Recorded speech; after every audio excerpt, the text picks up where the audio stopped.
right, so what's up, everybody? This is Ruben, and this is a beautiful day. And today on the Proven by Ruben podcast, we have Jessica. What's up, Jessica? How are you? Hey, I'm doing fabulous. How are you, Ruben? Doing amazing. So if you could tell everyone who you are, what you do, how you do it, and all that good jazz. All right.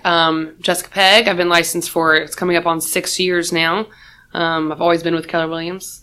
It's a beautiful, beautiful family, beautiful thing. Yes. And I run a team called Pegg Properties. I've been in leadership the last longer than that because of ALC. But I was assistant team leader here at the Valentine office. Then I moved to Colorado to be team leader. And now I'm back here. Came back in June. And they asked me to become assistant team leader again about 2 months ago. Loving it. And I'm still selling. I told them, you want me to come back? I still want the ability to sell. And what'd they say? Heck yeah. Yeah, you need to come back yesterday. Yeah. So I'm going to look real quick. Do you see my water? I misplaced it's right there. Oh, duh. So the ones who aren't, all right, go to my YouTube, Proven by Ruben, and subscribe so you can see it. So she shoved legit looking for it. She shoved my water into her Pegg Properties koozie? Yeah, it's a bottle koozie. Bottle koozie. So I legit couldn't find it because it was hiding from me.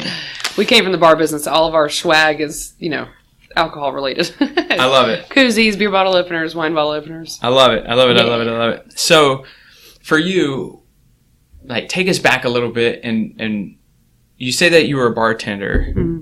What got you even into that? What got you into bartending? All that stuff. We're going to start from the beginning. My first job when I was 15, I worked at Sagebrush Steakhouse in Arden, North Carolina.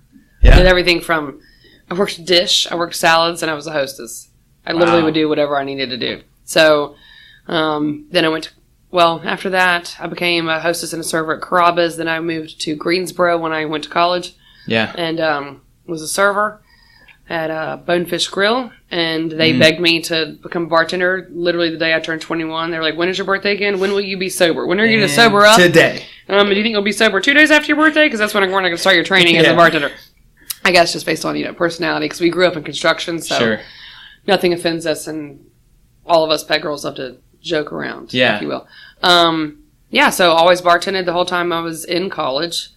And got into some sales in Greensboro. I sold credit card processing and POS systems. 2 horrible, horrible jobs. What a bad name, POS. I know, and everyone, would call it. Yeah. And then I moved here to Charlotte about 12 years ago, and was still doing credit card processing. I knew I needed to build my business up here in Charlotte because I'd never lived here before. So I got a job at 131 Main at Blakeney, which is an awesome, really nice restaurant. Yeah. And it was there that 2 years later, I met Jay White. I trained him how to bartend at 131 Main because he got a job there when the market had crashed.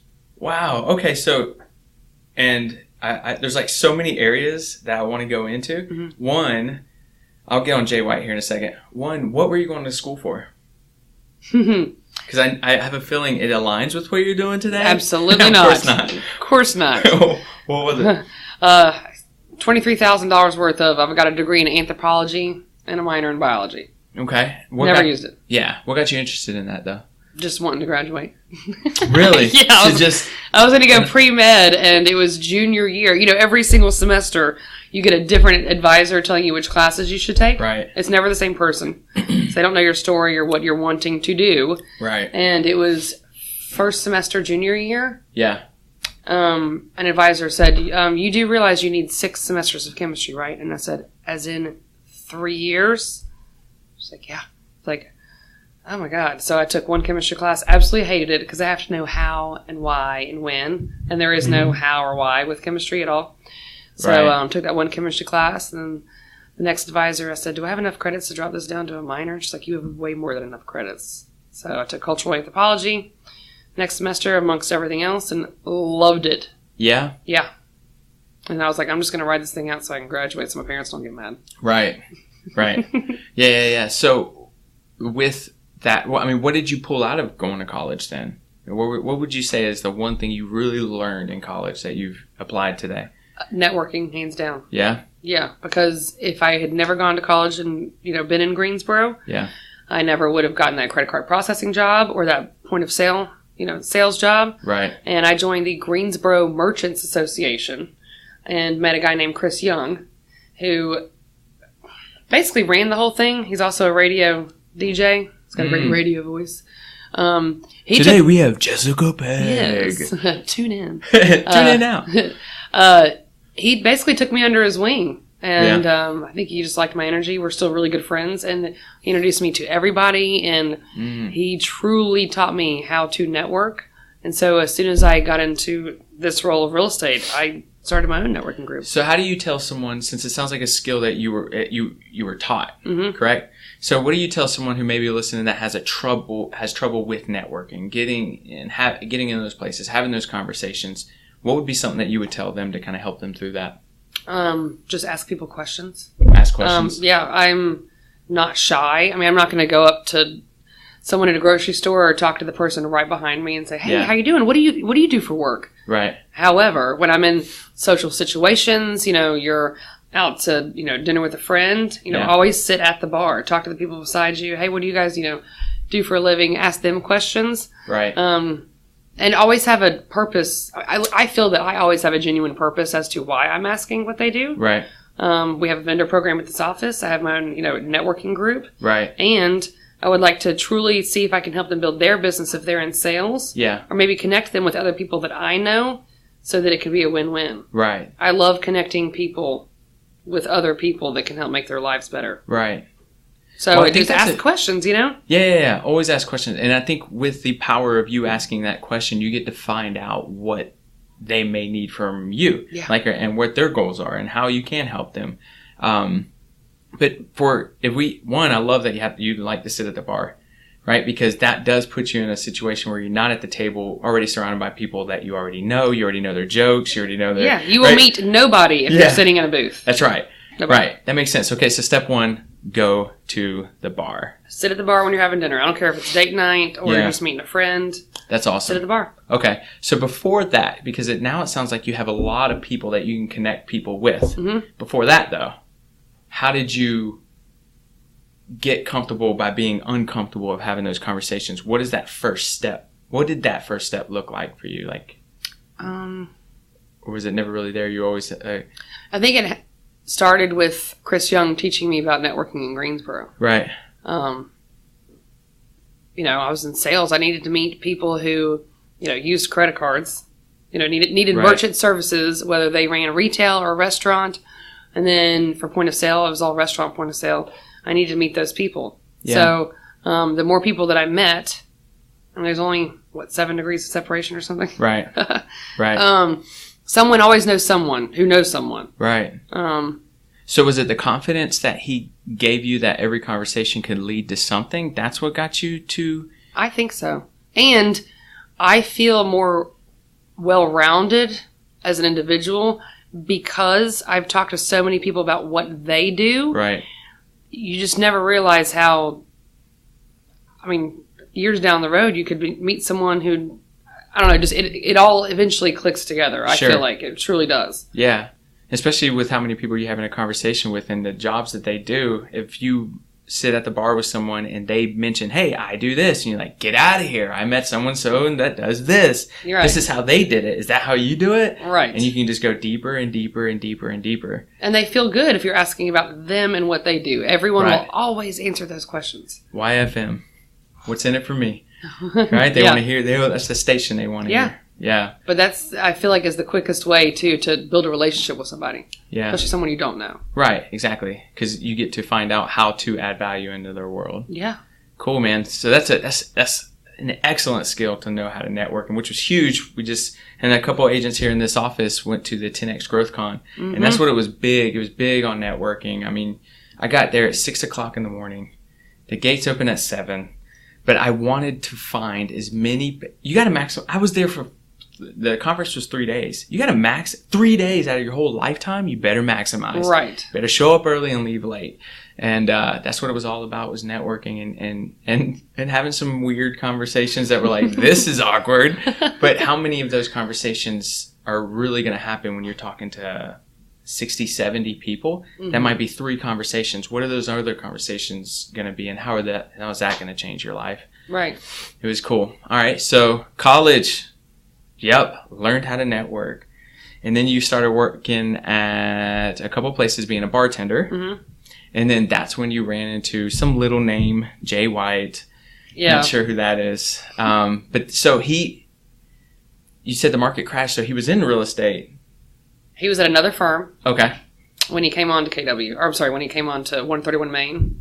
Okay. And over time, realized that Keller Williams was truly teaching agents how to keep their business afloat and build it and take advantage of the shift. Yeah. And so it was while he was working at 131 Main, he moved his business from the other place over to Keller Williams Ballantyne. Right. And then even when the market picked back up, he stayed there and worked 1 or 2 nights a week for a while, and he was building his database and really, really, networking. Right. Mm-hmm. And then so how did that influence you? Well, at that time, it really didn't. It didn't? No. But, he learned through the training here at Keller Williams that you should ask for the business and call everyone in your sphere, no matter how long it's been since you've seen them or spoke to them. But my mom knows I sell real estate. Yeah, right. Sure she does. Yeah. They don't know. You think they know? They do not know. Yeah. My mom never sent me a single referral, and now she's in real estate. I'm like, yeah, how does it feel to not get referrals from your family? Yeah.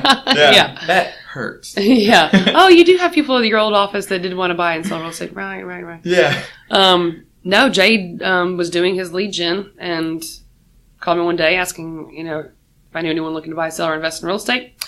And then we just caught up, and he asked me what I was doing, and told him I was filling out a resume. And he said, well, have you ever thought about getting into real estate? And I said, no, what does that entail?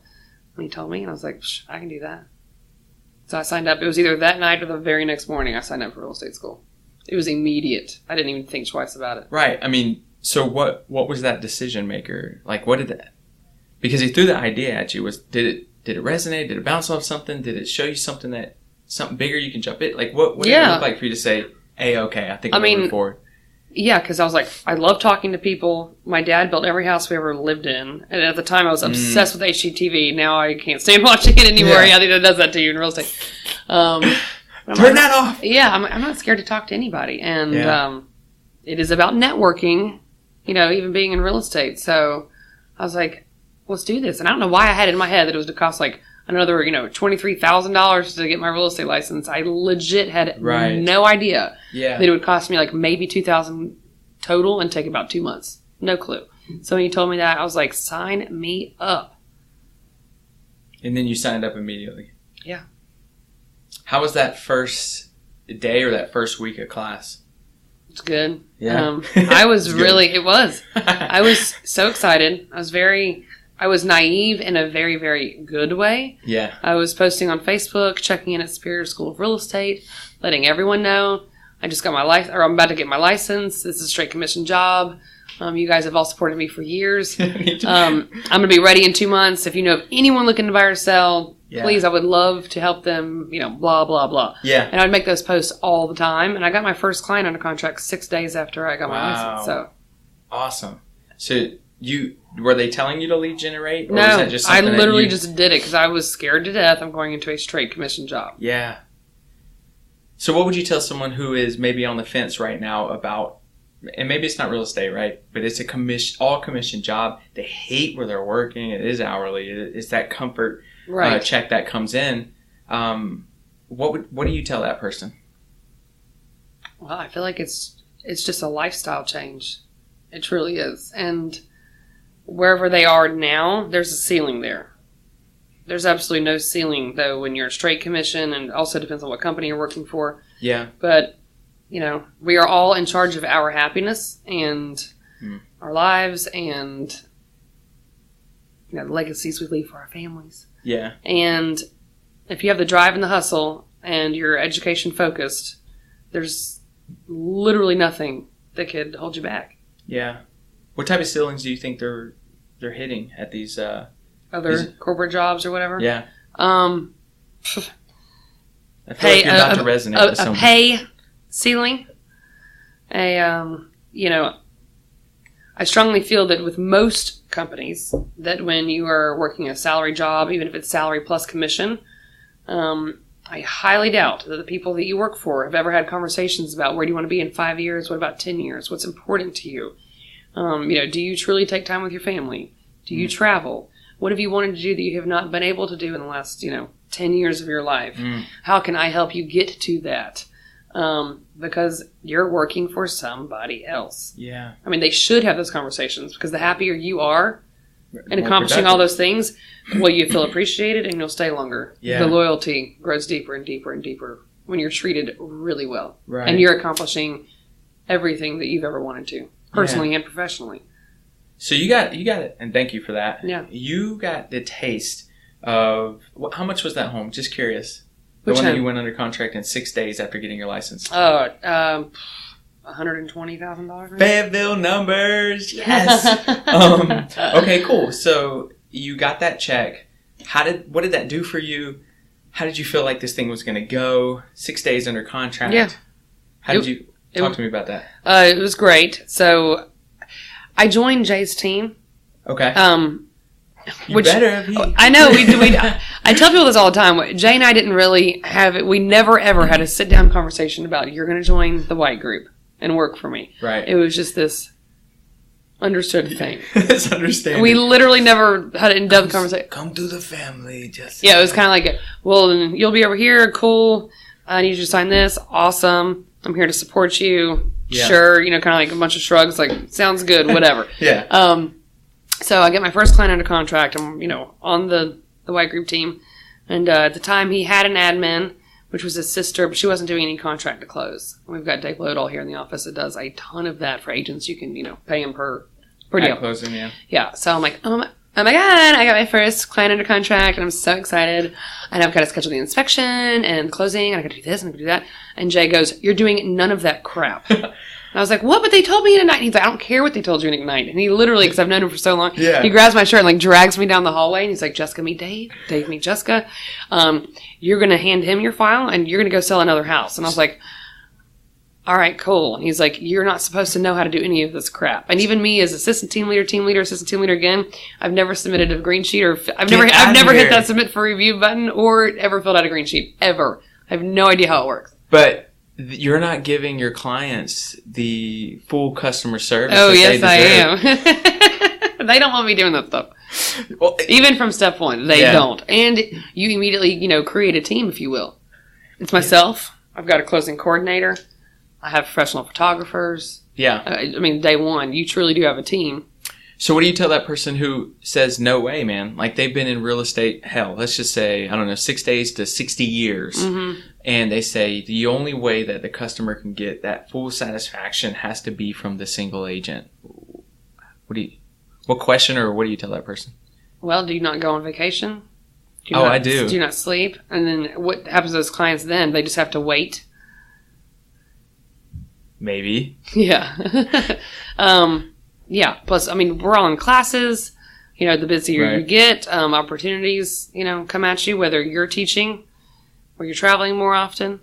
You could become a coach like you, Ruben. And, there's hours in a day where you're just not available. Right. And I want someone else concentrating on those balls to make sure they don't drop. That's what they do. The doctor's not running the front desk and weighing you in and checking you out. There's certain people that are put in place for leverage. Right. So that you do what you are really good at. Right. Selling homes. So, not pushing paper. Yeah, absolutely. And, that's their one thing, right? They're amazing at it because that's all they do, right? Like with what you said. So you come back, you drop off the paperwork. Where do you go from there? You've just got the taste of leverage. What did you do? I did what Jay told me. Sold another home? Yeah, well, and just to go back 3 days before that, it was seriously my first week. Yeah. I looked at him and I was like, Jay, I'm freaking out. And he's like, why? I said, I've posted all over social media for months that I'm getting my real estate license. Now I'm here and I need you to straight up tell me what the heck to do. Yeah. And I'll do it. And he's like, all right, step one, you're never ever not going to have a coach. I was like, all right, done. So I signed up for productivity coaching. Did not ask at all how much it cost. I didn't even care. Right. Did not care. I was like, I need someone pushing me. He's like, you're going to join a committee in the office. And I was like, all right. So I joined the Culture and Creative Cares Committee. Second, you're going to be here every day. I don't care if it's just for an hour. You better show up. I was like, all right. I capped my first year in like 6 or 7 months. Damn. And ended up leaving his team after 3 or 4 months. Because Really? I had stuff coming in that was all mine. And, Yeah. you know, Made sense at that point. years ago, no one, I don't care who you were, you didn't really know how to have the conversation about value and why you're on a team and the opportunity map and, Right. you know. Right. So that was a huge learning experience for myself and Jay, because I thought, if I'm going to run a team one day, what kind of conversations do I need to be having to where I provide enough value to where they don't want to leave? Right. And what could have Jay have said or done to have gotten me to stay? Right. So to add some context to those conversations that you just had, in case anybody's listening, they're saying, hell with getting a coach, hell with getting leverage. What did your team, because you have a team, what did your team do in 2018? 74 units. 74 units. Production, sorry. 74 units with X. Do you know the production number on that one?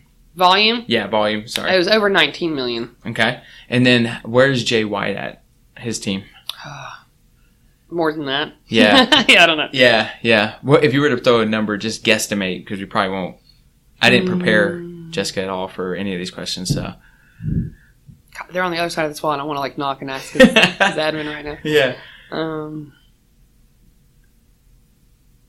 They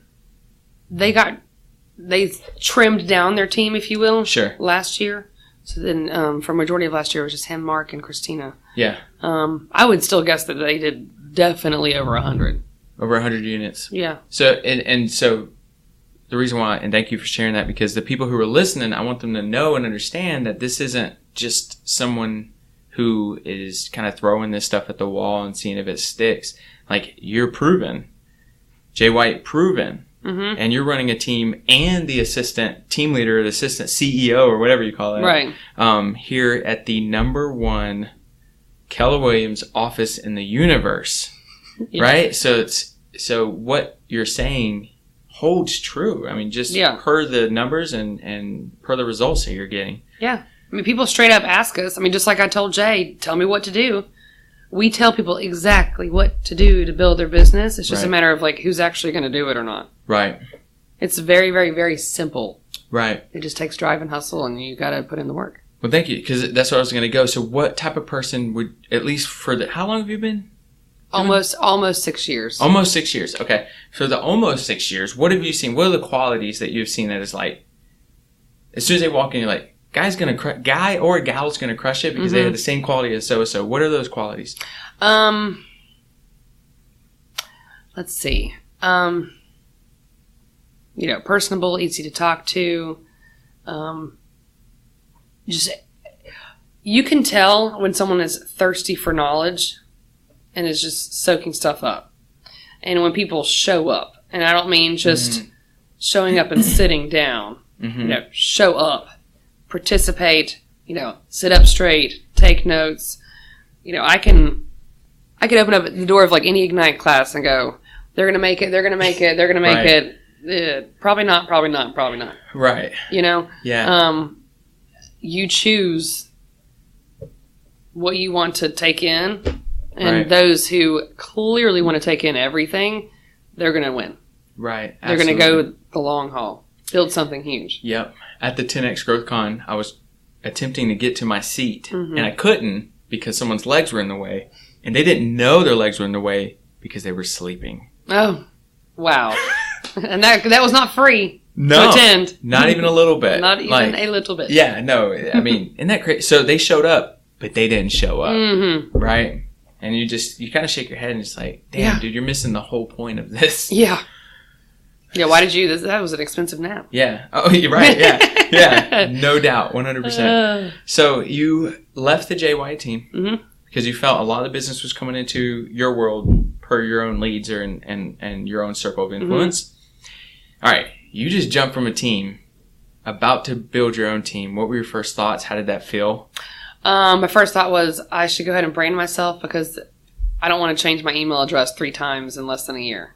Right. I was like, I need to find a branding. So last name's Pegg, went with Pegg Properties, which Jay thought at first that I jumped ship too early. He was a little worried for me, to be honest. Okay. And I did it. Right. It wasn't scary at all. I thought it was actually very, very exciting. Awesome. Gary Keller teaches you to brand yourself based on your name. Our dad owned a construction company in Asheville and stuff, so we had seen our name up before. And the fact that I was building something with my name on it. Yeah, so cool. So cool.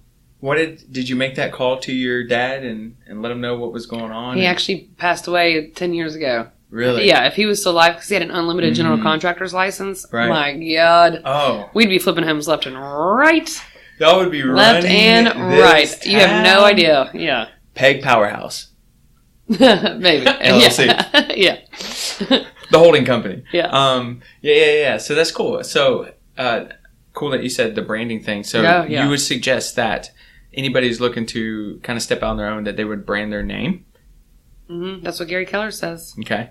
It's about the person. Right. The relationships that you build. Yeah. And I would recommend that you not put a city or a territory on it.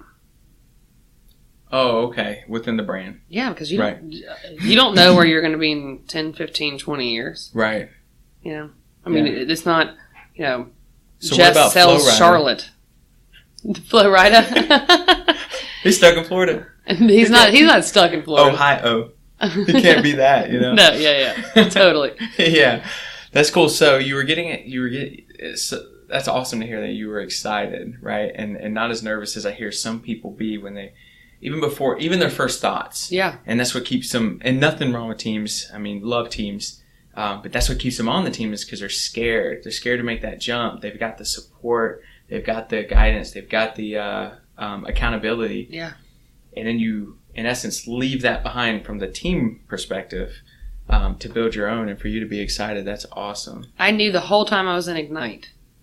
I was already on Jay's team going through Ignite. I knew the whole time that I should be an individual agent. Really? I was just scared to say something. Okay. I mean, I think that you can see, people who have drive and excitement and passion, and they don't care what it takes. They're going to make sure it gets done. Right. When you realize you have that, you can't turn it off. Right. And I was like, oh my gosh, I'm supposed to be on my own. I'm supposed to be building my own thing right now. I'm helping somebody else build their thing right now. Yeah. So for listeners who may not know, what's Ignite? Because we've said it a few times. Mm-hmm. Okay, so Ignite is a 12-session training program here at Keller Williams. Most KW offices teach it on repeat 6 or 7 times, but it teaches you exactly how to build your business. Because when you get your real estate license, all they teach you is how not to go to jail. Right. It's literally all you learn when you get your real estate license. So it teaches you everything from how to talk to sellers, how to price a home correctly, how to list the home, how to negotiate, how to get the whole gauntlet. Yeah, how to find buyers for homes, all that stuff. So it's 12 sessions long, and it's a different Ignite instructor for every class. Got it. Okay. So I'm sitting through that, learning as a brand new agent, so excited, thinking I'm supposed to be on my own. I could totally build this on my own. Yeah. Then you went on your own. I did. So what was, because obviously you have a team now. How many units were you closing where you decided that? So it sounds like you probably already had the contract to close person as soon as you left, right? Because you had that person. Because I've never ever closed in. Right. Okay. So I just kept using Dave. Yeah. Oh, Dave. So what was your next hire, and when did you know to hire that person? Once it got too expensive for the contract to close. I think it's $300 to close out a buyer. Got it. So, I mean, there comes a point where wow, I just gave him over $3,000 to close out 1 month. I could have paid a full-time admin. Yeah. To do more than that. Exactly. Yeah. And so that's what I did. Awesome. And what did you do did you go through a process to bring on that person, or were you like, you in now? I basically did you in now, and everyone thought I was crazy. Yeah. However, I knew she would be amazing because she was the complete opposite of me. Right. The yin and the yang. Right. She's still in our lives today. Really? Her name is Still Ashley in the Owen. business? She's amazing. She used to work for a CPA in Greenville, South Carolina.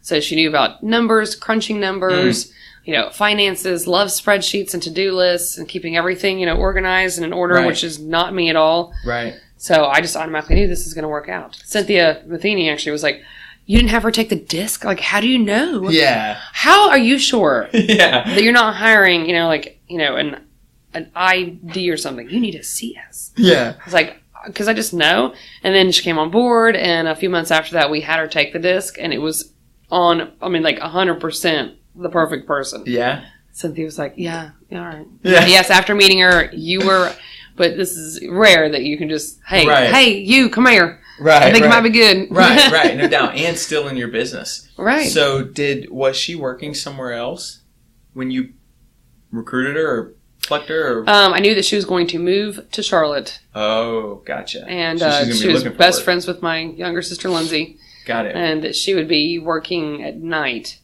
Okay. I think she went to Outback Steakhouse. Yeah. So what attracted her to working with you? I mean, you guys already knew each other and... That and not wanting to be in a restaurant. Really? Building something during the day. Yeah. And she was our admin for 3 years, I guess. And then she was moving back to Greenville. And we thought it could work with her being, remote. Right.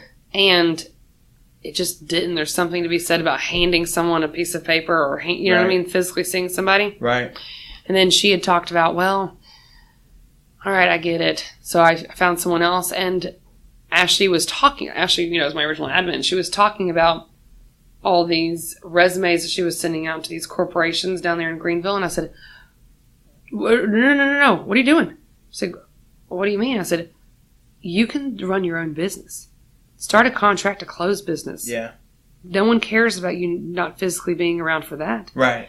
She's like, do you think anyone would go for it? I said, yeah. Mm-hmm. So me and Chip sat down with her, convinced her she should do it. I mean, she was making over, I think, $6,000-$7,000 a month. Yeah. And her best friend lives in Charleston, South Carolina, so she can do that work from wherever. Yeah. So, she still thanks me. She's like, wow, because of all of this. Yep. And you convinced me to own something that is mine. How cool is that? So awesome. Makes me feel so good. Yeah. There was a chick in our office that I knew would be spectacular. Matter of fact, I wanted her in my business somewhere. Mm-hmm. I was just waiting for the opportunity. But same deal. I saw that she had the opportunity to build a contract to close business. The average contract to close person is about $250 in our market. Mm-hmm. But I challenged her to do $350.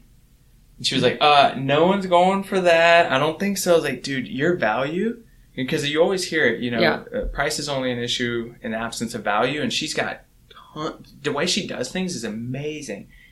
And now she's like capped out. So like she's making really good money, and people want her left and right, and is willing to pay that premium. And it's her own schedule. And it's her own dang schedule. Yeah. Yep. That's awesome. All right. So what was your next hire then? As you start growing this business. Yeah. Well, so I had Ashley, and I never really envisioned growing an actual team. I really didn't. Yeah. That's what most people say. Yeah. And Lindsay, my sister, actually I had not hired Ashley yet. Ashley was moving up here to Charlotte with Lindsay, my younger sister.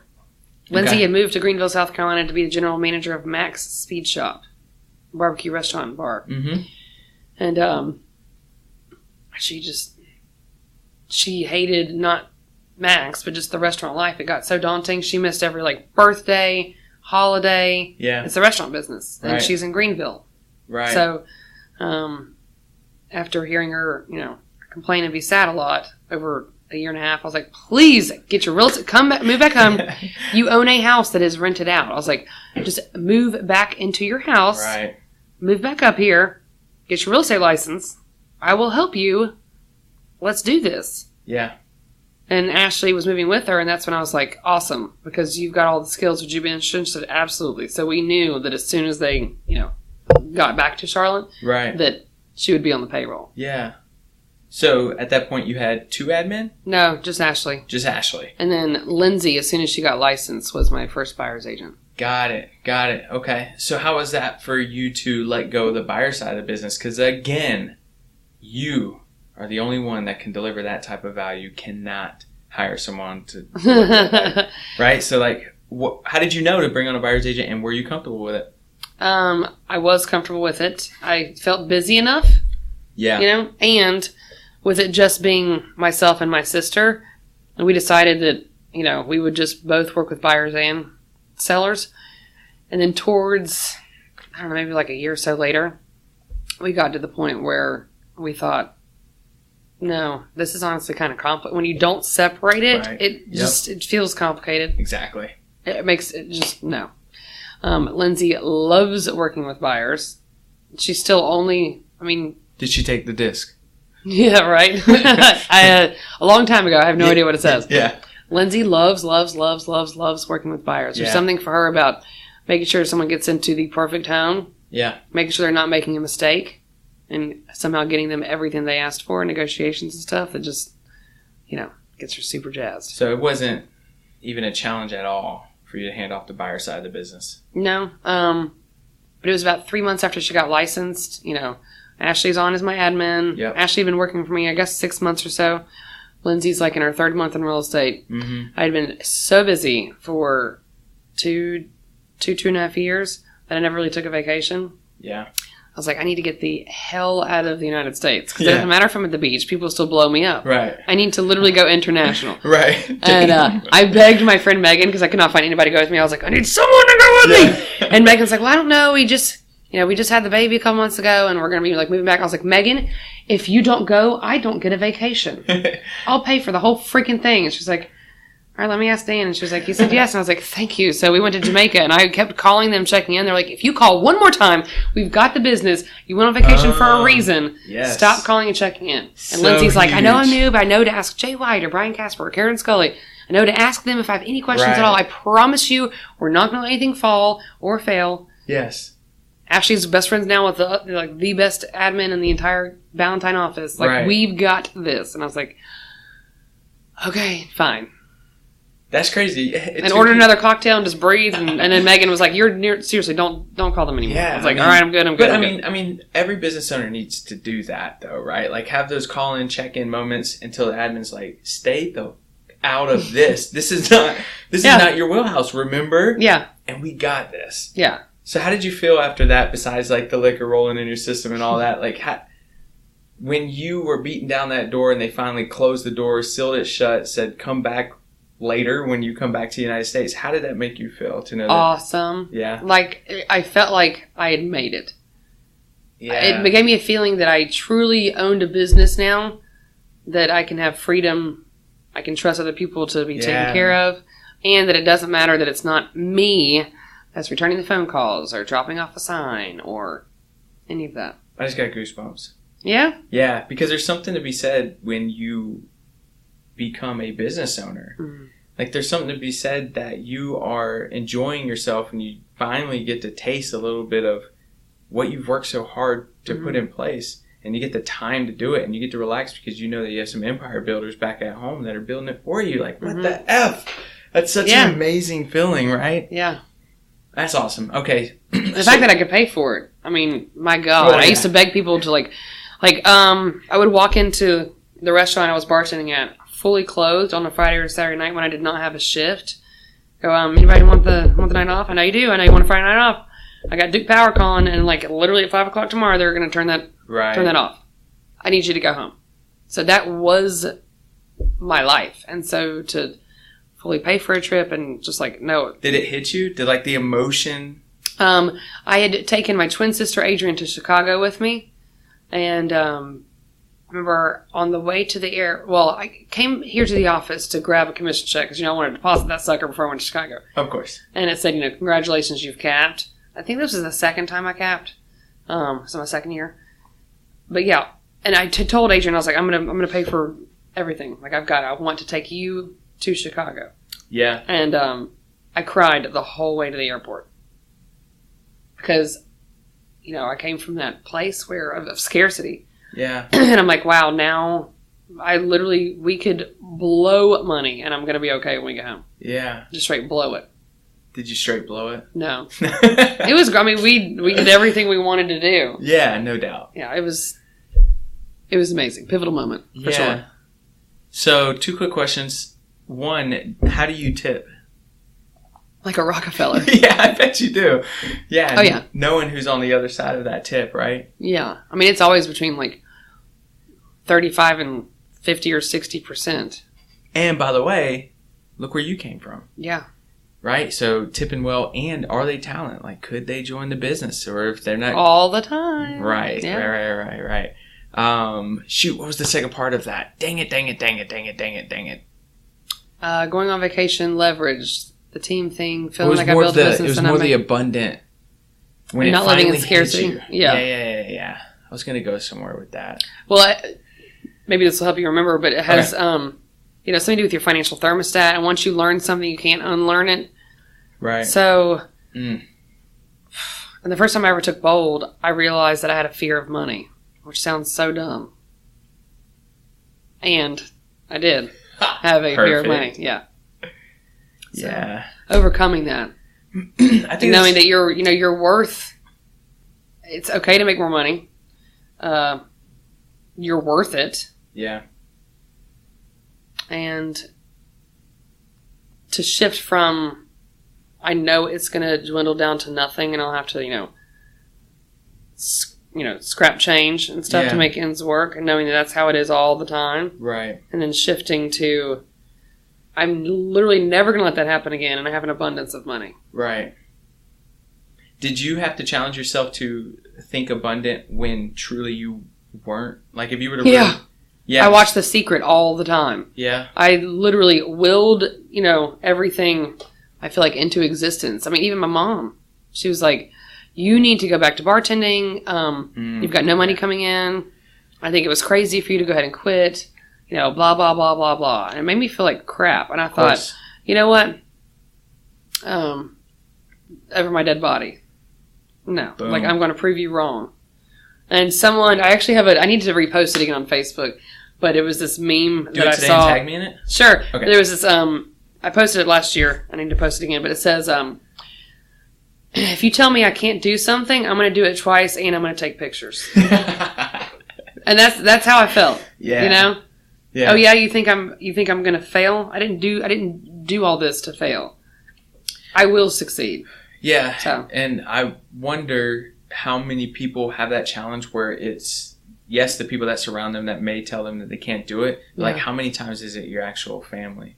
Right? And in their own world, they feel like they're protecting you. Yeah, she was just worried about me. Yeah. The message, though, right, was, it's all in the delivery, the choice of words you use. Yeah. And she's like, why do you keep saying you're going to be fine, you're going to be okay? And that when,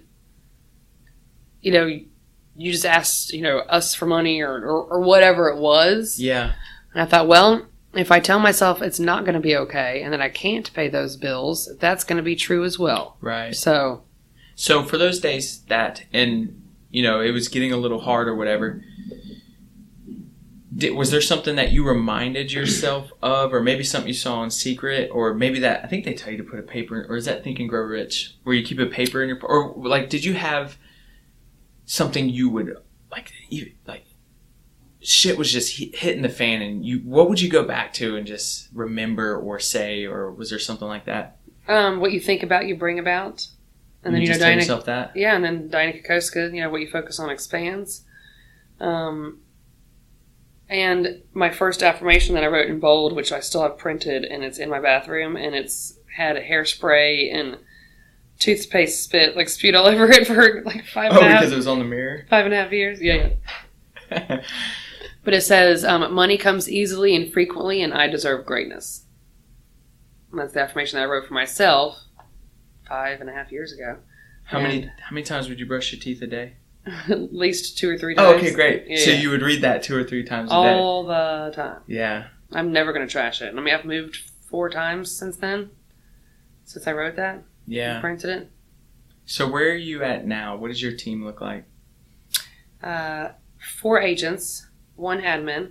Okay. So it's myself, my identical twin sister, Lindsay, and then our mommy.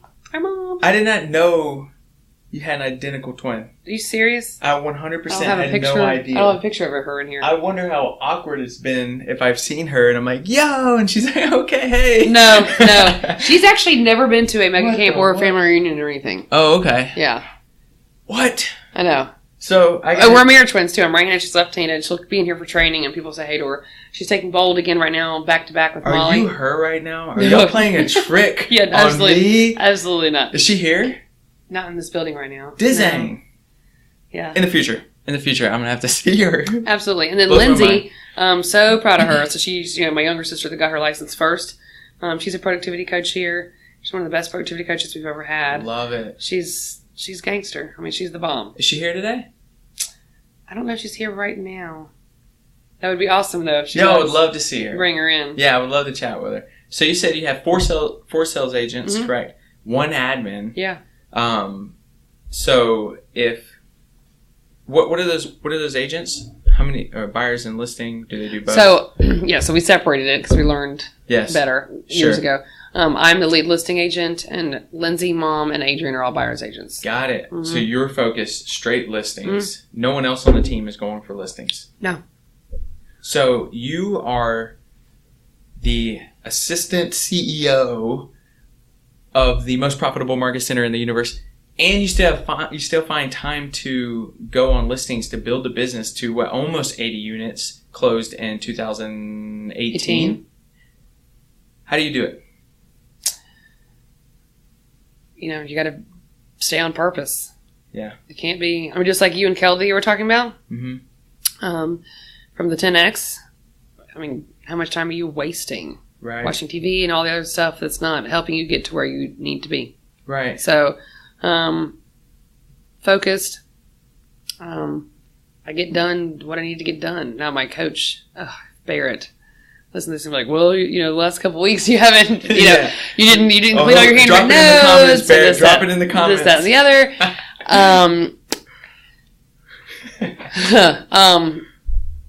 I'm really good though with to-do lists and carrying around my spiral notebook and making sure, like, okay, what needs to happen today? Got it done. So that I can feel calm in, going to sleep or doing whatever I want to in the evenings. Yeah. So, damn it. So, I'm going to go back. What tool or system, what do you do that helps you stay so purposeful and on task? Because you have 2 gigs. Mm-hmm. Both, I'm sure, need high focus, right? What systems, tools, what helps you be so purposeful on accomplishing high-end tasks on both sides? Time blocking for it. And I don't do, like, super, super specific time blocking. Yeah. That for me and my personality does not work. Okay. I tried that when I was in Colorado as team leader. I was like, for this 15 minutes, it would say like, Facebook lead generate, send private Facebook messages to agents, and I would look at that and like, no, that's not what I'm doing for right now. So, anyways, right now on my calendar, I've got time blocked that starting at 8:45. I am assistant team leader here in the office, and I've got that booked until 1. Wow! So that if I need to. I can then concentrate on Pegg properties in the afternoon/evening.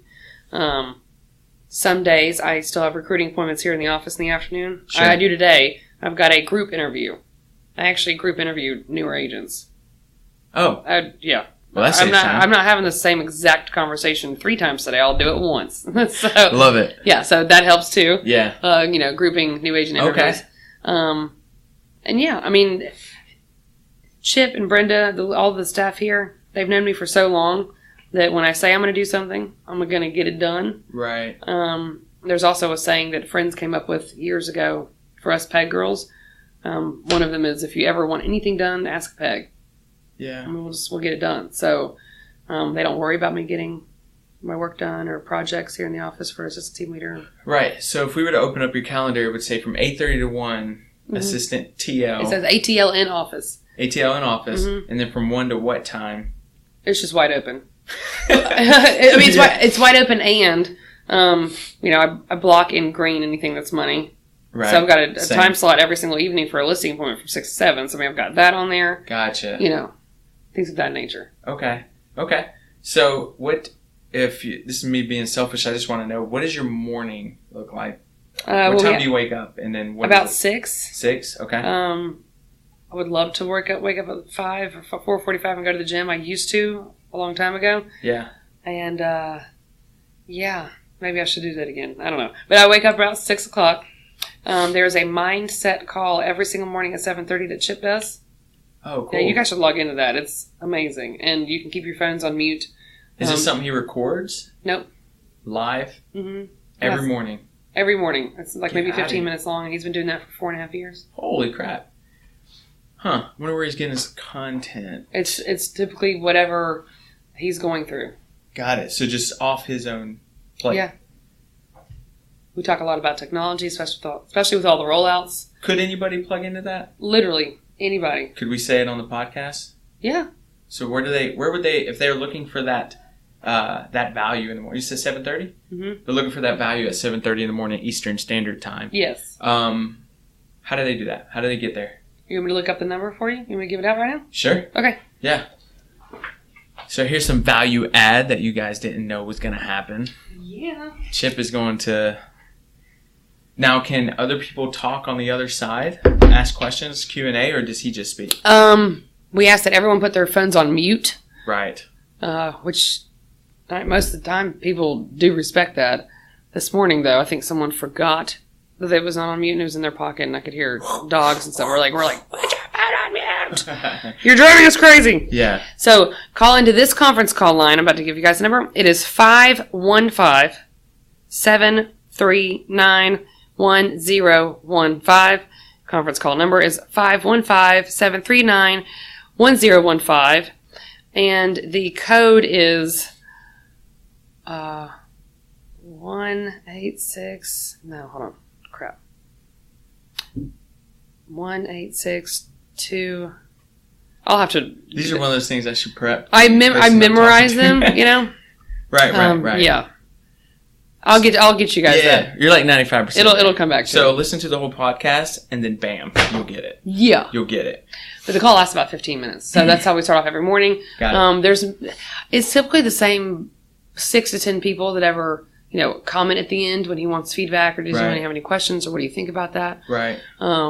So, it's boring if you're running those calls and no one ever says anything. Right. So, he does want participation. Sure. And everyone's really, respectful of the time. It calls about 15 minutes. It's awesome. I'm sure that's accountability on his part too, right? That he has to be 100%, and he has to be up, he has to be in, he has to be engaged. He wakes up like at 4:30 every morning. He's in the office physically in here by 6 a.m. every single morning. Love it. Because he grew up on a farm, so that's just the way he is. Right. Whereas for me, coming from the bartending world, right, it still sucks. I hate getting up in the morning. Yeah. I hate it. Yeah. Grant Cardone was like, when he was talking, he said that people ask me about what my morning routine looks like. He said, it looks like grumpy. I don't have a morning. I'm just wake up grumpy. It's lots of coffee. Yeah, exactly. And loud music. Right. Oh, really? Yes. Singing in the shower? If I'm awake enough. You're like humming. Mm-hmm. Oh my God, I love this song. Yeah. But normally I'm like, yeah, jam. Yeah. Okay, so when did you get the ATL job? But you've had it for a while, correct? Mm-hmm. Here at the office. I was ATL for like 8 or 9 months, and that's when I moved to Colorado. I was out there for 11 months and came back, and now I'm back in it for about 2 months. Why'd you move to Colorado? Opportunity to fully run another Keller Williams office as team leader. How many agents were in that office? About 100. About 100? Mm-hmm. And then came back after? 11 months. 11 months. You were so close to doing a full year. Mm-hmm. I missed home too much. Yeah. And the real estate culture out there is completely different than it is here in the Carolinas. Right. Okay. Well, welcome home. Yes. Yeah. Very, very exciting. So, with you being ATL, what's next? What's next? We'll talk about both roles, but let's just talk about the assistant TL position. Mm-hmm. What do you feel is next? Or is this, you feel like you found your sweet spot, you're going to be in this for a while? I'll be in the assistant team leader role for a while. I don't ever want to be team leader again. Yeah. I don't. Why? I'm not good at it. I did not think it was fun. Okay. I don't want to ruin it for other people, but I didn't think it was fun. No, you're good. This is full transparency. Honesty. To me, it felt a lot like Office Space and TPS reports. Yeah. And there is no Office Space TPS reports in the assistant team leader role. Right. Even when I was in Colorado, before Brenda knew that I wanted to come home, that I was just, sad. Yeah. I missed everybody. She said, do you want to be a team leader? She was like, because I'm not seeing certain things, and in the same sentence, she said, I've been with Keller Williams for years. I know so many people in leadership. I've been operating partner, regional director, whatever, of multiple regions, market centers. And she was like, I think that you are the best team leader I've ever seen. Hands down.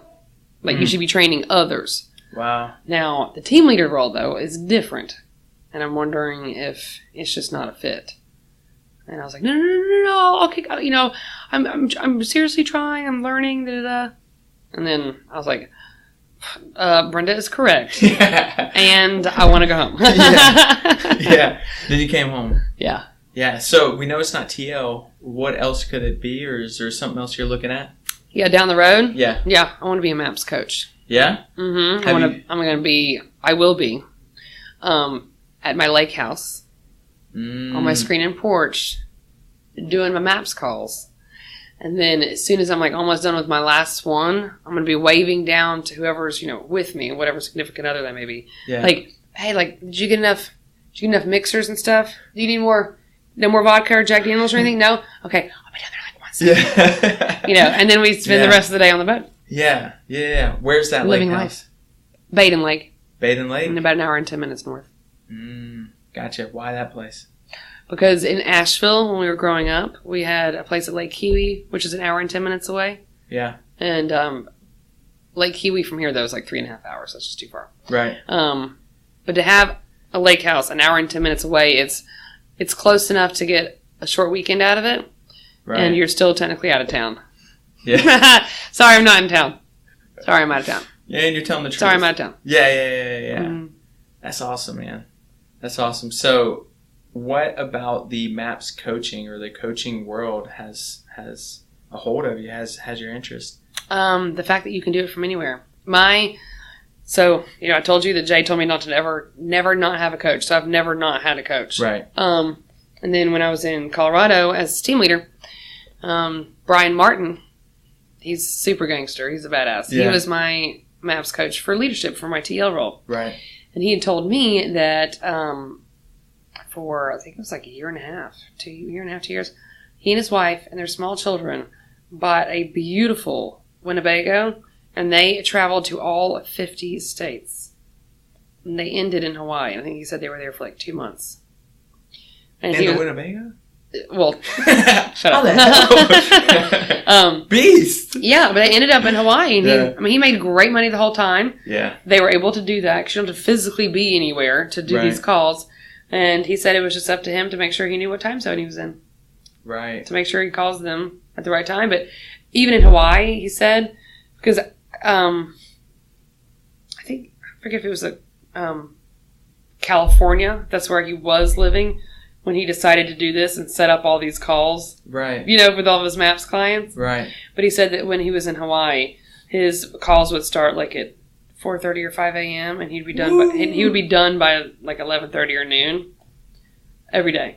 Did he enjoy that? Waking up early and knocking it out? Yeah. Yeah. He's like, the wife and the kids, sleep in and stuff, and I'd make, late, brunch basically every day, and then we'd all, go surfing and play on the beach and stuff every afternoon. When do you think that's going to be reality in your world? 2 or 3 years. Can I be invited to said lake house? Yes. Awesome. I think I'm even going to hand out membership cards.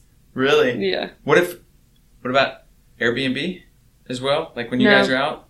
Okay. No, I'd rather just have, friends enjoy it. Yeah.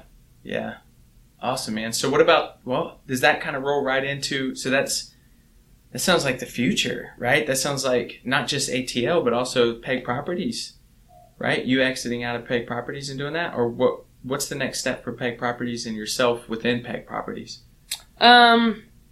We've realized that we're totally okay and good with it just being family. Right. It's weird to bring in a non-family member when it's 4 very close family members to have that just, oddball fifth person. Right. So we love life right now. I don't know. I wanted to expand so badly a couple years ago to Greensboro and Asheville, because we went to college there and grew up in Asheville. And now, I don't think I want to do that. I would rather build wealth and passive income by other means. That's less stressful. Right. I'm all about the less stress and just free money coming in part of everything. Yeah. If it's, if you feel comfortable with it, what is your passive income goal? $1 million a year. Okay. Which was also Tony DeCello and Diana Kokoska's goal. Right. I literally had a conversation with Tony about it. Yeah. He and Diana are owners in the Market Center that I ran in Colorado. Got it. So I got to have conversations with them. It was pretty remarkable. Gotcha. Would you say, because of mentioning the 2 to 3 year mark earlier, would you say that what you're doing today will get you to that point in 2 to 3 years? Yeah. I made sure, too, even as assistant team leader, that I'm helping run the growth committee. Right. Right. I mean, I'm here to help grow the Market Center, and I'm here to grow my profit share. Right. Right. If you feel comfortable enough, how much did you make in profit share in 2018? $32,000 and some change. So almost $33,000 of passive income. And how much capital did you put up to get that back? Zero. Whatever. That's not a true investment. Zilch. Zilch. That's not real. It's the best. Profit share is amazing. Yeah.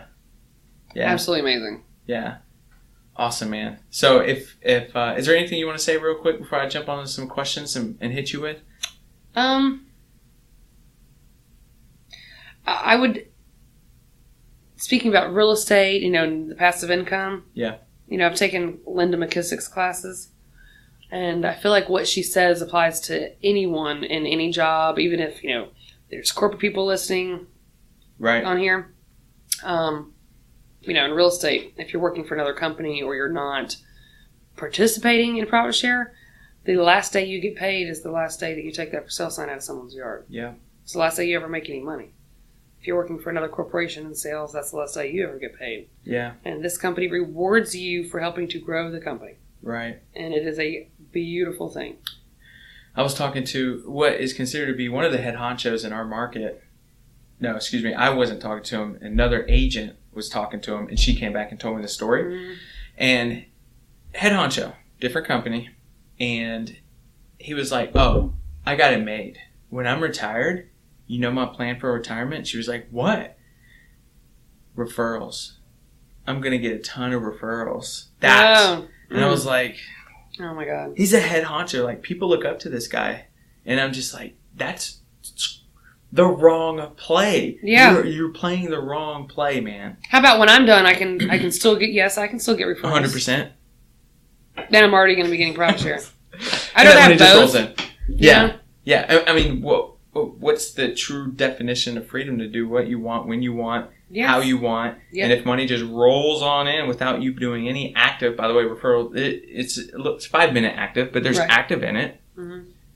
Like, to have a true passive income is something worthwhile, right? Yes. I want to have ownership in Keller Williams Market Centers. I mean, everything. Yeah. All right. Flowing in. Are you ready? I'm about to throw some questions at you. This is the part that, Yeah. So Jessica said that she watched the last podcast to see what she was in store for, but did not watch the very end. So she does not know the questions that are about to hit her. So this is real legit answers. Hit it.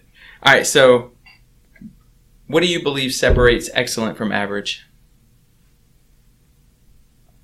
Ooh. Oh, God, that reminds me of like a class that Lucas Stratton taught. I've got notes in a notebook over here that are my favorite notes of any, and it was just 30, 60, 90. Yeah. Fire.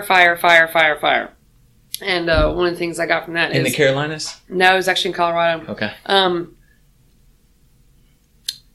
Good is not good if greatness is possible. And And then Great Teams by Don Yeager. Is it a book? Oh, it's fantastic. Great Teams by Don Yeager. Just always try and, don't try. Get better. I'm just never really satisfied with the status quo. So do you believe that the way to separate excellent from average is the excellent are never okay with where they're at? They're always looking to grow. They're always trying to find something else to grow into. And master something. Yeah. I mean, I posted this last week, and I tell agents here and even friends of mine all the time, you cannot master anything by hearing or doing something one time. Right. Because people go, oh, I've already been through Ignite. Oh, so you've mastered it? Awesome. I'm sure you remember every single thing they taught you, and I'm sure you're doing all of it at a very high level. Yeah. Go again. Yeah. Go again. So, yeah. It's like, and it's driving me crazy. Jackie Chan. No. Mm-hmm. Yes. No. Heck no. Chuck Norris? No. Jackie Chan? No, it's not him. Oh my gosh. It's the guy. Oh, so embarrassed I'm not getting the guy's name right. And someone's yelling it at the freaking radio or whatever they're listening to this song right now. Anyways, I'll tell you the saying and then you let me know if I know who it is. Yeah. So it went something along the lines like, I'm not afraid of the person who learned 10,000 kicks. I'm afraid of the person who learned one kick and practiced 10,000 times. No kidding. Yeah. Yeah. No, I don't know who that is. I love that. I've never heard that though. Yeah. I love that. Well, he's a martial art guy. He's the guy always had his shirt off. He's dead now, but he's like, whoa. Oh yeah, in the movies. Yeah, it's not Jackie Chan. No, it's the OG of this stuff. Help us! I know. Where are you at? Call a friend. I feel like I'm gonna remember it later, and it's just gonna slap me in the face. Oh yeah. All right. Okay. So, do you have a favorite failure that you believe has set you up for success, or on your way to success? A lot. The favorite. I know. I'll just mention something that maybe no one else has mentioned in the podcast now that I know that you ask these questions to a lot of people. Buying leads, and I mean that even like as a general term. Spending money on something, doing something without consulting anybody else on your this possible decision. Yeah, yes. I learned that financially the hard way. Yes. And there's people that I don't care what kind of business you're running that truly care about you and don't want you to make the same mistake they did. Right. Ask questions before you give someone a credit card number for a contract that you can't get out of. Right. Yeah. What contract was that? I'm gonna ask. ZipRecruiter? No. That's of course where my I know, and that's all I think now too is ZipRecruiter. It was kind of like what did it do for you? Nothing. No, what did they say? It had a purpose and did nothing for me. What did they say it was going to do for you? They sent out notes that looked kind of like handwritten notes to people with perspective, like an average of like a home value, and it would give them like, here's your PIN. If you go to this website, enter in this information, then you'll get your a even truer market analysis of your home. Right. And it was all automated, generated. Yeah, I thought that they were going to be setting up all these things for me. Nope. Yeah. They had to have, like, my admin had to do everything. What was the cost, if you don't mind? We spent $6,000 in less than 6 months and got no leads out of it at all. Right off. Ugh. Oh, yeah, that was like 3 or 4 years ago. Yeah. But, yeah, ask questions. People truly care about everybody. Right. And their businesses. Yeah. So, yeah. Yeah, especially if you haven't exhausted all the free sources of income that can come your way, like your circle of influence, like your freaking phone. Yes. Dude, so cool. Grant Cardone, first day, 10X. Yeah. He says, pull out your phone, swipe. Here's the script. Say this script to the person that you landed on. He was all about it. Like, you're freaking, this is your, What was the script? It was something along the lines of Anna Kruger. Do you know her? Yes. So it fell on her on my phone. Okay. And so, and she was my first maps coach, by the way. Oh. Yep. And I you didn't scroll very long. You just got a lot of A's, dude. Oh, you did? Okay. I know. But like, and so when if she listens to this, she's gonna be like, "That's why you called me." But the script was something along the lines like, "Hey, this is so and so. I have an important thing to talk to you about next Wednesday. If you have 5 minutes."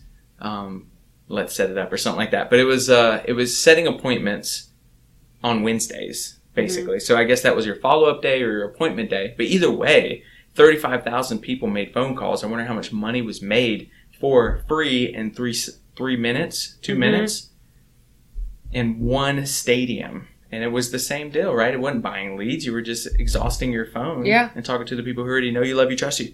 Totally. Okay. I digress. All right. So what have you gotten better to saying no to?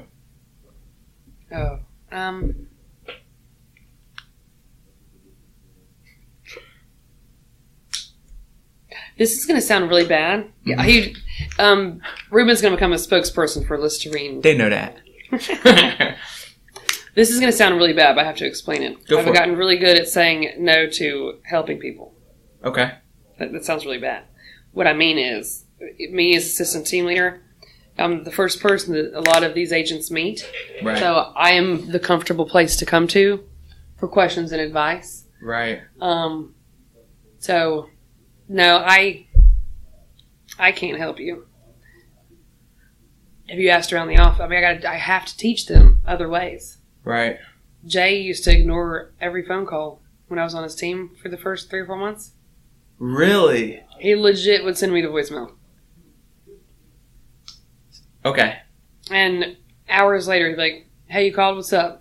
I had a question, but I got figured out. And he's like, "Cool. Well, what was your question, though?" And I would tell him, "Well, the situation with this buyer seller." Okay, well, what was the solution, or what did you do? And I was like, "Well, I talked to Casper, and I talked to Karen." Okay, what advice did they give you? Okay, so what did you do? I told him. He's like, "All right, good. Anything else?" And I'm like, "No." He's like, "All right." And then he did that to me like 5 or 6 times in a row over the course of like 3 weeks. And eventually he's like, "Do you understand what I'm doing?" And I was like, besides being annoying as shit. And he's like, "Yeah." And he said, "I'm teaching you that you can't grow by just hearing answers from one person. You got to get them from everyone." Right. Do like a mastermind, if you will, as far as asking questions. And then you decide for yourself what is the best solution for your client based on, if I got everything from Jay, I wouldn't know how to function. Right. I really wouldn't. So, yeah, no, I'm not going to help everybody. Yeah. They need to learn how, and it's for their benefit that I don't. 100%. Yeah. I agree with that 100%. And the reason my arm stayed up for like 10 seconds while you were explaining. You're like, "Thank you!" Yeah, because, I mean, anybody who, and they know this too, man, when they call, I always reject with a text message. And it's for that purpose, right? Even when I was selling real estate, your clients, most of the time they can Google what that question is, and they don't realize that because they feel like you're the point of contact. Yeah. And as soon as that happens and they Google it, they got it. And then you reach out through text an hour or so later, and they're like, "Oh, no worries, dude, I figured it out." And it's just because you're teaching people how to fish and how to go out there and get it themselves. Yeah. And how to think different. Yeah, if you're spoon-fed, you're not going to survive. Right. Be resourceful. Right. So it's not a bad thing, is it? No. It sounds bad at first, though. Yeah. I hate helping people. Yeah, I'm not going to help people anymore. All right, what profession other than your own would be fun to attempt? Oh, my God. I'm obsessed with forensic files. I'd want to be a forensic something. Really? Oh, yeah. Like what? How did that start? My obsession with forensic files? Yeah. I thought it was just some awful 80s show that came on after HLN News, and I'd always click channels like, this looks like garbage. What is this old crap? Mm-hmm. And then one day I just left it on. I think I was cleaning the kitchen, and I was like, oh my god, because I love, murder stuff. Yeah. And then I was like, oh my, holy crap, oh my god. Right. And it was all real, so I watched a couple episodes in a row, and then I talked to my stepdad about it, and he's like, oh my god. He's like, I watch it every night when I go to sleep, and I'm like, as creepy as it sounds, that guy's voice is very soothing. He's like, oh yeah, it's so easy to fall asleep to forensic files. What intrigued you about keeping it on and getting into it? They're solving cases. This I guess it feeds my science itch. Yeah. In a cool way though. Right. Science is cool. You don't have to say that. Even in real estate, we're problem solvers. So they're honestly just, solving problems. Right. Figuring stuff out. Right. Oh, those are our TVs coming up here to this office. We've got huge. We've got 270-inch screen TV, 270 flat screen TVs being installed today. Without science, you wouldn't have those TVs. That is so true. Science is very, very cool. Yes, they're putting fingerprints all over those. I've learned so much. They're not. By my forensic files. No, I'm just saying as far as right. Yeah. I know too much about trace evidence. Yeah.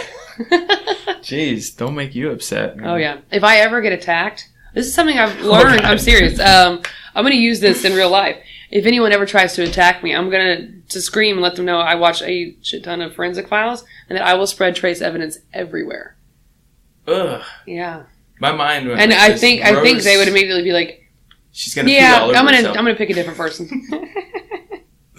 Yeah, no, they're cowards. Usually they want something easy, and you're like, right. I will pee and throw up all over myself. And I'm going to claw the shit out of your face and grab all your hair so that it's underneath my fingernails, even if I end up dead. Like, they're going to be like, Yeah. That was Bob. Yeah. She knew what she was doing. Yeah. So it's also educational. Yeah, no doubt. All right, so what is a mistake you're seeing newbies do in the industry? Getting ready to get ready. Getting ready to get ready. Do most people say that on this podcast? Because that's my biggest pet peeve. A few people have. Yeah. Yeah. Just jump in. Be naive. Right. I mean, you have to. It's not about your buyer presentation or listing presentation or, do the tabs in your three-ring binder match? Who gives a crap? Right. And who cares if you don't know anything about foreclosures or short sales? Doesn't matter. just go out and lead generate. Every single client is different, and you cannot even predict who the next person's going to be that you're going to be working with. Right. And as long as they're being seen and heard, and you're getting to them and, giving them a great experience, you're going to be fine. Yeah. Yeah, but if you're not lead generating, then you're never going to survive. Right. So stop getting ready to get ready. Just get out there. Well, I'd say for someone who's been in the business for 6 years that has over $30,000 of passive income coming in, the ATL for the most profitable market center in the universe has her own business in 6 years. I would say that there was a lot of times that you just did. Yeah. You just did. You showed up and just did. Yeah, even going back to when I was making Facebook posts while I was in real estate school, lead generating, no one told me to do that. And when I do my assistant team leader, interviews with these new agents, I tell a little bit about my story because I have a feeling that most of these agents can relate. The fear of, oh my God, I'm about to leave my other job. This better work out, whatever. And I asked them, does anyone know that you just got your license or that you were in school reposting on Facebook? 99% of them are like, no, I haven't let anyone know yet because, I want to affiliate with the firm and then announce everything at once. And I'm like, awesome. Here's something they didn't tell you. What you do today affects your income 90 days from today. Yep. So prepare yourself to not make any money for 90 days because you're waiting to make a big announcement as opposed to having people slowly get so excited for you and watch your journey. Right. Yeah. That's just jump in. Just go. Yeah. That's so important. Especially for the people who want to get it right, or maybe say that they want to know this business. They want to know what that listing presentation looks like and everything else. But the true thing is you don't get better at anything until you're in it. No one, and I used this before, no one rides a bike, jumps on it, does a backflip, lands on both wheels afterwards. Right? Everyone is on a tricycle first, and it's still sketchy, right? Right. But doing that a lot gets you to the point to where you can ride a bike like a beast. A smooth sea never yielded a skilled sailor. So that's right. Yep. I was going to say something else about that too. As far as listing presentations and stuff, the whole time that I was in sales working with Pegg Properties before I got into a leadership role and wasn't in production anymore, all I carried around was a spiral notebook. I never had a folder with stuff. I literally never did. Right. And I still sold a lot of real estate. Yeah. And it was just, I was knowledgeable and the people, my business is based off referrals. So they didn't care that I didn't give them a Pegg Properties folder with a bunch of crap about why you should use Pegg Properties. Right. Same. So I didn't concentrate on that. I just went out there and just did it. Well, that's why so doing the productivity coaching, you're dealing with newer agents, and they would ask, what did your listing presentation look like? Yeah. And I'm like, if you want it fancy, you don't want to shadow me. Not me. You don't want to come with me. You don't want to shadow 3 papers, like active pending sold. That's it. Like we had that conversation, but it was more like a needs analysis. Like, what's your goal and why is that important to you, and how can I make that happen? Yeah. It was different. As long as people feel seen and heard. Yep. They care less about what you carried in your bag. Yep. Coming out the doors. Whatever. Right. Exactly. Couldn't agree more. All right. Hold on. Here we go. What is a mistake you're seeing seasoned people do in the industry?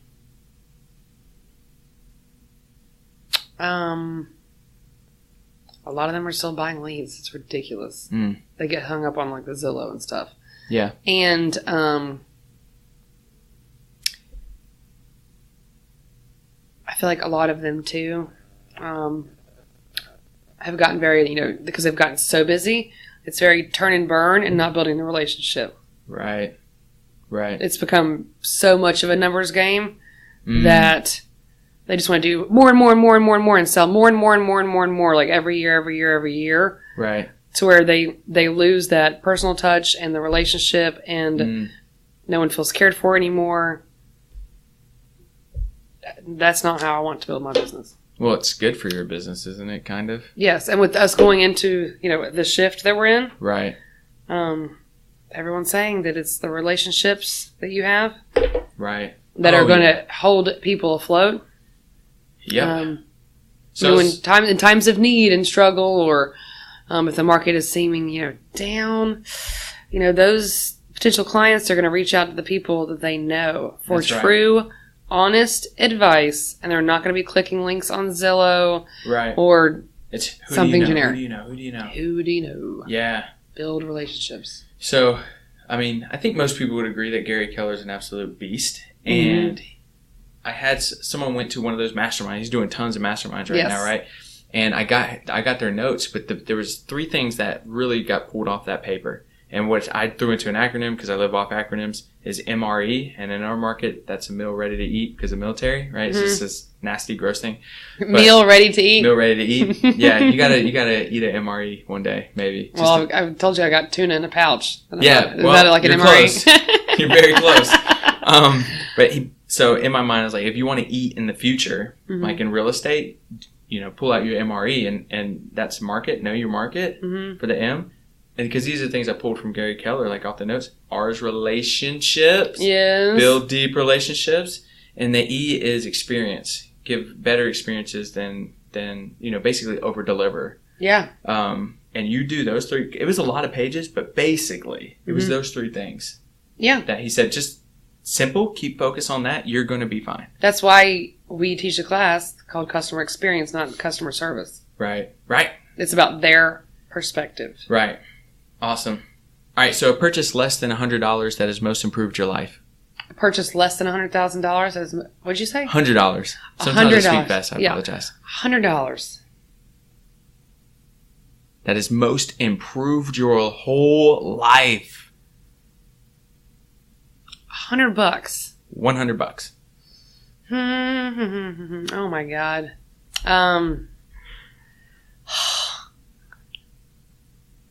Then let's say The Secret, the movie The Secret. Yeah. Because was that 1999? Honestly, something like that, yeah. Because The Secret for me was, my mini Bold. Right. And Bold has totally changed my life, and that's $800 though. So I would say the movie $7.99. Words matter. $7.99. Yeah. The Secret, the law of attraction, positive words. I'm obsessed with positive, quotes, and I feel like that's honestly where it got embedded into my brain. Right. And, taught me too that when you watch or hear something on repeat, you get something different out of it every time. Yeah. Because and you'll be in a different place when you hear it too. Yeah. Right? Or you're talking with someone that's in your circle that's going through something that when you hear that quote, you're like, now I know what they're going through, or this quote would be perfect in their world. Yeah. And in the beginning, I would watch The Secret on repeat in times where I was feeling down and bad. Yeah. Imagine watching it when you're in a really great place. Yeah. What you pick up on that you don't see at all because you're in this sad, depressed, scarcity mindset. Right. Exactly. So since I've kind of peppered you with questions, what question do you have for me?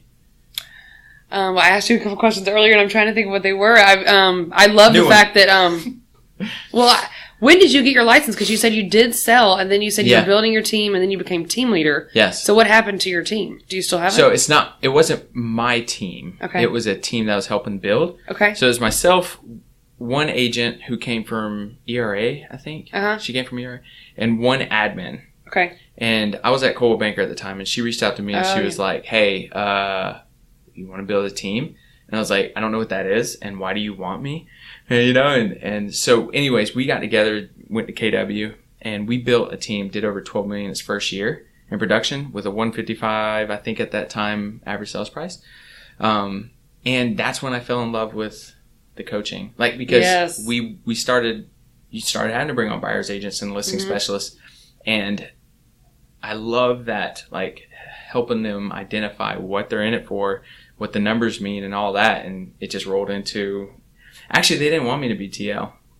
Really? Yeah, I was knocking on the door after I heard Lucas at a regional, and they were like, nope, not enough experience. Because I've only been in the business at that time for 1 year. Really? A little over 1 year. When did you get your license? I've been in the business for a little over 4 years, so whatever that looks like. Yeah, you wouldn't know it.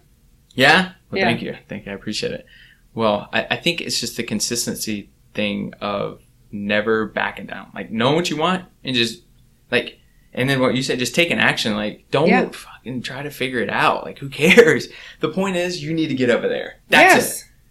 Right? And so, I just... And talk to the people that can help you get to that spot.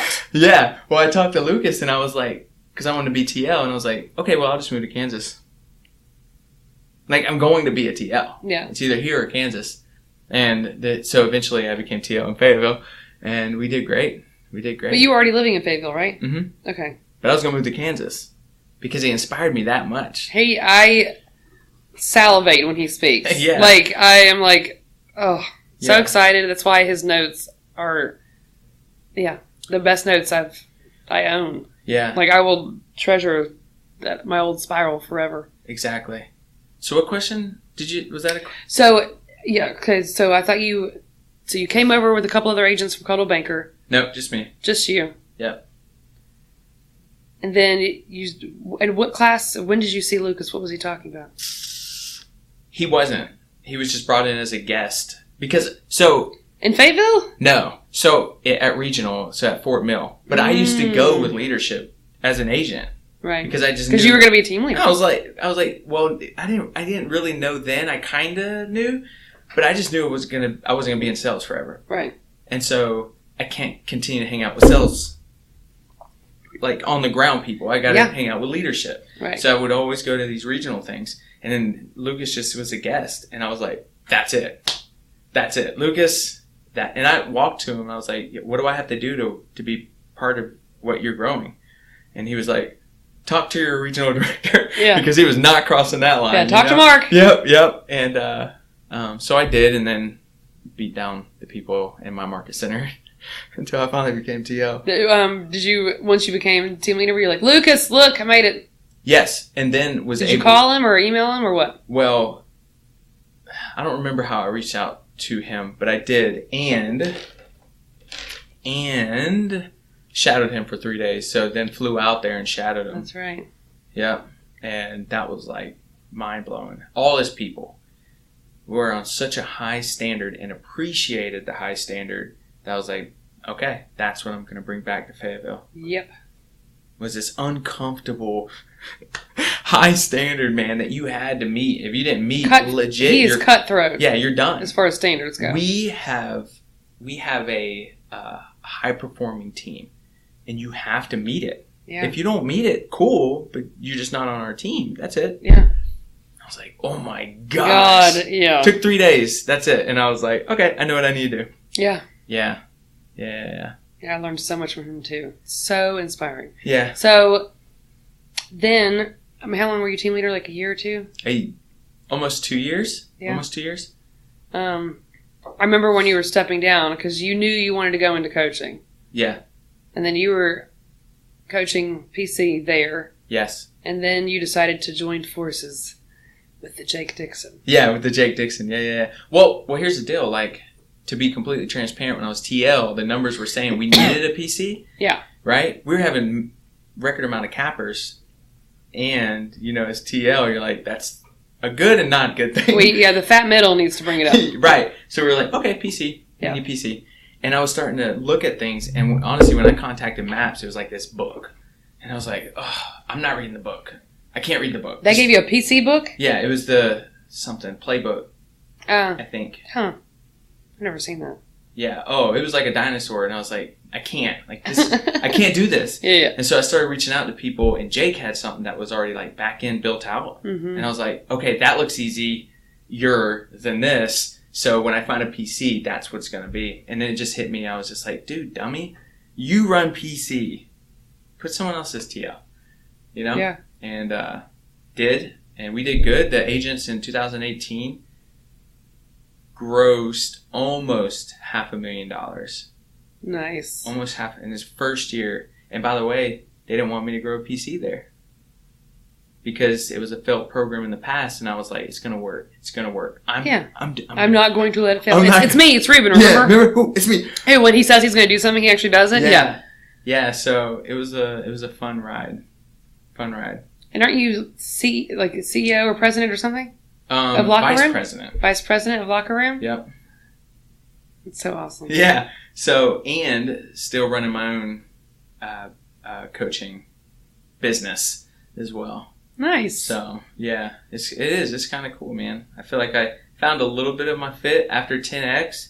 I have a new plan. Yeah? What is it? Because it's your... I don't know. Is this your passive income, lake house, screen and porch type 100%. Of thing? All right, because I got called out because I told... There's a team that I coach, and they came with me to 10X. Mm-hmm. Actually, we kind of went together. They brought me, I brought them. And they called me out, man. They straight up called me out. They're like, what are you doing, dude? Like, what are you doing? You don't think you've got something greater in you than what you're doing now? And I was like, I do. I know I do. I just don't know what that is. And so then, of course, like good coaches, they just allowed the silence to eat me alive when they just stared at me. And I was like, melting. But it hit me like, I need to identify what that looks like. Yeah. So then I started masterminding with other people there. And it just hit me. I was like, why am I not doing that? That's it. And so we'll see what that looks like here in 2019. So you're not going to say anything yet? Not yet. Are you going to build it up with like every month, like, big announcement coming soon? No. And like, what's going on? Maybe. I mean, a handful of people know what's going on because they were at 10X with me, and I was like too excited to like hold back. But I invested while at 10X. I invested into a program that's going to help me get to where I need to be. Yeah. Which you heard me a little bit talk about it when we were talking to the other chick that went to 10X. That mm-hmm. I said I'm going to be on stage. Yes. Yeah, that's a little insight of what's going to help build passive income. Because if you think about it, love coaching. And I have to be there one-on-one, even phone calls. Yeah. You have to be, it's still active. Yeah. So how can you multiply yourself? How can you build, what do you have to build where it's passive? Right. But you can still continue the coaching, but have a model to where it's passive and you don't have to be the one all the time. Write a book. Write a book's one. Mm-hmm. There's a few levers. A Netflix special? Netflix! That's right. Come on in, crew. They've been recording the whole time. Yeah. No, but no. So it's cool to have clarity on what that looks like. That whiteboard I've been staring at because when I was selling real estate, I put a whiteboard like that in my bedroom mm-hmm. of what I was going to accomplish and how I was going to do it and what did I do every single day to ensure that that was going to happen.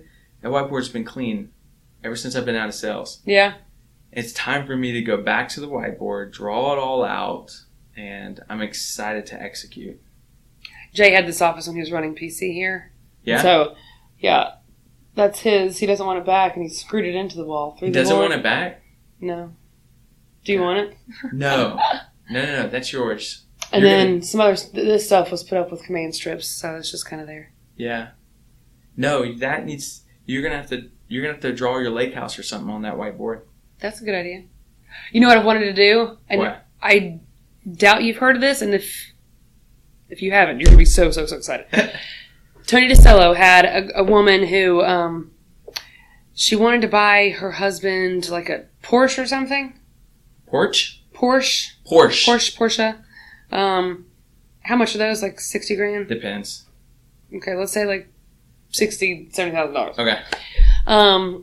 And he said, how long is it going to take you to buy that car? Like, how much money are you going to put aside a month? And I think she put $600 aside every month or something. And she knew then exactly how many months it was going to take her until she had the $60,000.